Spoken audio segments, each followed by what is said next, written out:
భారతదేశంలోని అతి ప్రసిద్ధ శివక్షేత్రాల్లో ఒకటి ఈ చిదంబరాలయం.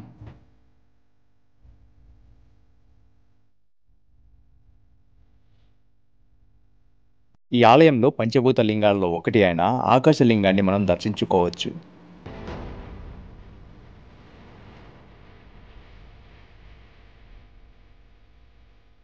ఈ ఆలయానికి తెల్లై నటరాజ ఆలయం అని మరొక పేరు కూడా ఉంది.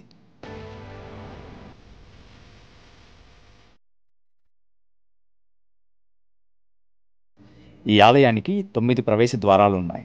ఈ 9 ప్రవేశ ద్వారాలను మనుషులకు ఉండే నవరంధ్రాలకు ఉదాహరణగా చెప్తారు.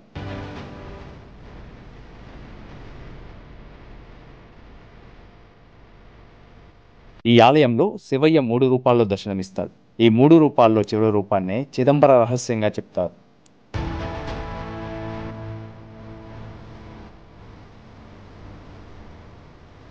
ఈ ఆలయ విమాన గోపురానికి 26,000 బంగారు రేకులతో తాపడం చేశారు. ఈ బంగారు రేకులతో తాపడం చేయడానికి 72,000 బంగారు మేకులు వాడారు.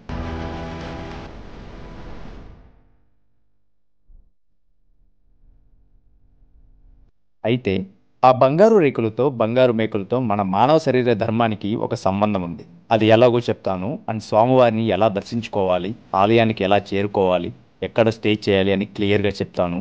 వీడియోని స్టార్టింగ్ నుంచి ఎండ్ వరకు చూడండి. ఏదైనా డౌట్స్ ఉంటే కామెంట్ చేయండి. కొత్త వాళ్ళు మన ఛానల్ని సబ్స్క్రైబ్ చేసుకోండి. ఇక లేట్ చేయకుండా వీడియోలోకి ఎంటర్ అయిపోదాం. హలో అందరికీ నమస్తే, నేను మీ Anidit and welcome back to our channel Anadi budget travel vlogs.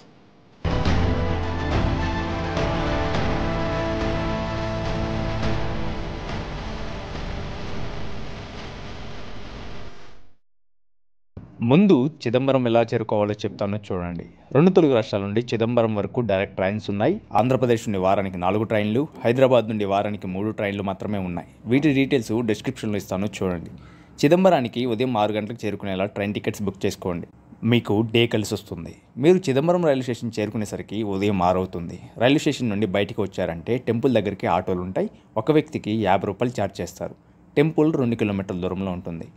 మీరు ఆలయానికి చేరుకున్న తర్వాత ఆలయానికి దగ్గరలో చాలా హోటల్స్ ఉన్నాయి. వీటి కాస్ట్ 500 రూపాయల నుండి 2,500 రూపాయల రేంజ్లో చాలా హోటల్స్ ఉన్నాయి. ఆలయానికి వెళ్ళే లైన్కి ఆపోజిట్లో నేను స్టే చేశాను. ఇక్కడ మ్యాక్సిమం 2 స్టే చేయొచ్చు. 1000 రూపాయలు ఛార్జ్ చేస్తారు. హోటల్ డీటెయిల్స్ డిస్క్రిప్షన్లో ఇస్తాను చూడండి. హోటల్లో చెక్ అయ్యి ఫ్రెష్ అయ్యి ఏమీ తినకుండా ఆలయ దర్శనానికి వెళ్ళండి. ఆలయం ఉదయం 6 గంటలకు ఓపెన్ చేసి మధ్యాహ్నం 12 గంటలకు మూసివేస్తారు. మళ్ళీ సాయంత్రం 5 గంటలకు ఓపెన్ చేసి రాత్రి 10 గంటలకు మూసివేస్తారు.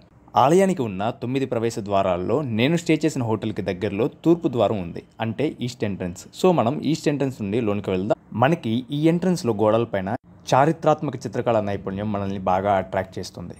మీరు ఆలయం లోపలికి ఎటు నుండి వెళ్ళినా ఎటు నుంచైనా బయటికి రావచ్చు.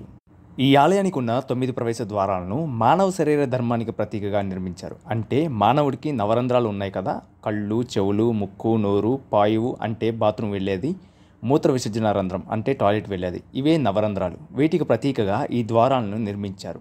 ఈ ఆలయంలో ప్రతి మండపానికి, ప్రతి పిల్లర్కి, ఆలయ విమాన గోపురానికి ఇలా చాలా నిర్మాణాలకి వేదాలతో చాలా సంబంధం ఉంది. ఈ గోపురానికి ఇరువైపులా కుమారస్వామి, వినాయకుడు కొలువై ఉంటారు. దర్శించుకోండి. ఈ గోపురం 2 వైపులా గోడల మీద 108 నాట్య భంగిమలు చిత్రీకరించారు చూడండి.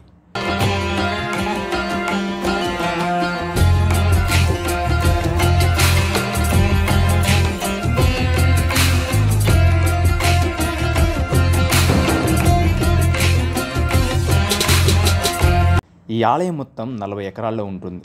లోనికి రాగానే ఇక్కడ మీకు ఎదురుగా మండపం కనిపిస్తుంది కదా, ఈ మండపం పైన శివపార్వతులు నృత్య భంగిమలో ఉన్న శిల్పాలు కనిపిస్తాయి చూడండి.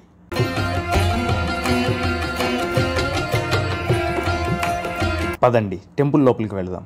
ఇక్కడ మీకు కనిపిస్తుంది కదా ఎంట్రన్స్, దీనిని దేవసభ అంటారు. ఆలయంలో మొత్తం 5 సభా మండపాలు ఉన్నాయి. వాటిలో మొదటిది కనక సభా మండపం. ఇది ఆర్తి సమయంలో మాత్రమే ఓపెన్ చేస్తారు. రెండవది సిట్ సభ. ఈ మండపంలో మనం నటరాజస్వామిని దర్శించుకోవచ్చు. మూడవది నిట్ట సభ మండపం. నాలుగవది దేవసభా మండపం. ఐదవది రాజసభా మండపం. ఈ 5 మండపాలు ఈ ఆలయంలో ఉన్నాయి. పదండి లోపలికి వెళ్ళి దర్శనం చేసుకుని వద్దాం.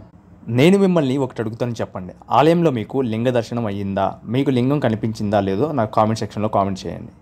నిజానికి ఆలయంలో ఏమీ ఉండదు, అంతా శూన్యం. ఆకాశం అంత విశాలంగా ఉన్నా మనకేమీ కనిపించదు, అంతా శూన్యం. ఇక్కడ అంతే, గర్భగుడిలో ఏమీ కనిపించదు. ఆలయంలో స్వామివారు 3 రూపాల్లో దర్శనమిస్తారు. మొదటిది నటరాజు రూపంలో, రెండవది స్ఫటికలింగ రూపంలో, మూడవది ఆకాశలింగం అంటే శూన్యం, ఏమీ కనిపించదు. ఇలా కనిపించకపోవడాన్నే చిదంబర రహస్యం అంటారు. మీకు దర్శనం చేసుకొని గర్భగుడికి బయటికి వచ్చారంటే గర్భగుడి విమాన గోపురం బంగారు రేకులతో చేయబడి ఉంటుంది. మనం రోజుకి ఎన్నిసార్లు ఊపిరి పీల్చుకుంటామో మీకు ఎవరికైనా తెలుసా? తెలిస్తే కామెంట్ చేయండి. నిజానికి ఎవరికీ తెలియదు, లెక్క పెట్టకండి, మీ వల్ల కూడా కాదు. మనం రోజుకి 26,000 సార్లు ఊపిరి పీల్చుకుంటాం. ఆ 26,000 సార్లు ఊపిరి పీల్చుకునేదానికి ప్రతీకగా 26,000 బంగారు రేకులతో తాపడం చేశారు ఈ విమాన గోపురానికి. అండ్ ఈ 26,000 బంగారు రేకులు తాపడం చేయడానికి 72,000 బంగారు మేకులు వాడారు. ఈ 72,000 బంగారు మేకులు మన శరీరంలోని నాడులకు ప్రతీకగా చెప్పుకుంటారు. ఇక్కడ నుండి కొంచెం కుడిపక్కకు వెళ్తే విష్ణుమూర్తి గర్భాలయం ఉంటుంది. ఇక్కడ మనం విష్ణుమూర్తిని దర్శించుకోవచ్చు. స్వామివారిని గోవిందరాజ పెరుమాళ్ అని పిలుస్తారు.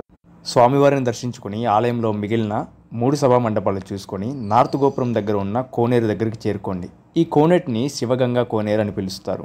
కోనేరు దగ్గర నుండి చూస్తే ఆలయం మొత్తం భలేగా ఉంటుంది, చూడండి.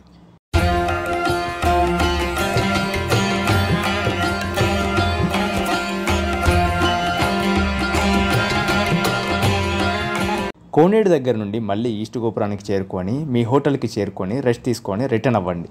ఇది చిదంబర ఆలయ డీటెయిల్స్. మీకు ఏదైనా డౌట్స్ ఉంటే కామెంట్ సెక్షన్లో కామెంట్ చేయండి. కొత్త వాళ్ళు చూస్తుంటే సబ్స్క్రైబ్ చేసుకోండి. మళ్ళీ మరొక వీడియోతో కలుద్దాం. నేను మీ అనుదీప్, సైనింగ్ ఆఫ్.